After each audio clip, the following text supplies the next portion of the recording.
नमस्कार। महाभारत यात्रा में आपका स्वागत है। गुरु जी, हमने सुना है कि अर्जुन महाराज जी रात में भी लक्ष्य को भेद देते हैं, वजह क्या था इसका? इसकी एक कथा मिलती है कि द्रोणाचार्य जी ये जानते थे कि अर्जुन बहुत ही परिश्रमी है। अच्छा। कहीं ऐसा ना हो, कोई ऐसा ये ज्ञान इसे प्राप्त हो जाए कि ये रात में भी अभ्यास करना शुरू कर दे तो ये दुर्बल हो जाएगा। अच्छा। दिनों रात प्रैक्टिस करेगा तो इसका स्वास्थ्य ठीक नहीं रहेगा। हाँ। इस कारण से एक बार की बात है, रसोइया को बुलाते हैं जो भोजन बनाता है। अच्छा। और उससे कहते हैं, देख भाई, कभी ऐसा ना हो कि अर्जुन को अंधेरे में भोजन करना पड़ जाए। अच्छा। त्रिकालदर्शी थे द्रोणाचार्य। हाँ। उन्हें सब पता था।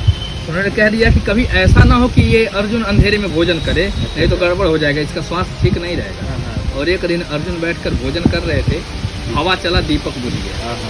और उसके बाद ये भोजन कर रहे थे तो भोजन बिना प्रकाश के भी सीधे हाथ मुख के ही पास पहुंच रहा है। तो समस्त लोग बैठे थे कि अर्जुन भोजन कर रहे थे। तो इन्होंने विचार किया कि जब अंधेरे में भी हाथ मुख के पास ही जा रहा है, कहीं इधर उधर नहीं जा रहा है, भोजन मेरा कहीं गाल पे नहीं जा रहा है, बस मुख में ही सीधे जा रहा है, तो इसका अर्थ ये है कि यदि मैं रात्रि के समय भी अभ्यास करूं तो किसी भी लक्ष्य को भेद सकता हूं। और इस कारण से उसी दिन से धनुष बाण उठा करके और रात्रि को अभ्यास करना शुरू कर दिया।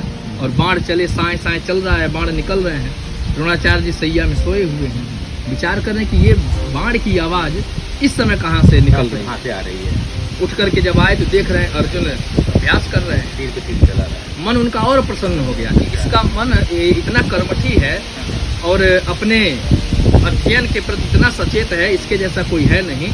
जा करके उनके सर पे हाथ रख करके सर को सूंघ करके आशीर्वाद देते हैं, बेटा तुम्हारे जैसा कोई और धनुर्धर कभी नहीं हो सकता, ये मेरा वचन है। इस कारण से अर्जुन उनको अति प्रिय थे। जहाँ सारे राजकुमार सो रहे हैं उस रात्रि में अर्जुन अभ्यास कर रहे हैं। ये विशेषता बहुत ही खास बनाती है अर्जुन। और यदि हर व्यक्ति ऐसे परिश्रम करे तो हर व्यक्ति खास बन सकता है, अपने लक्ष्य को प्राप्त कर सकता है, कुछ भी कर सकता है, पूरे देश को जीत सकता है। ये सामर्थ्य है अभ्यास।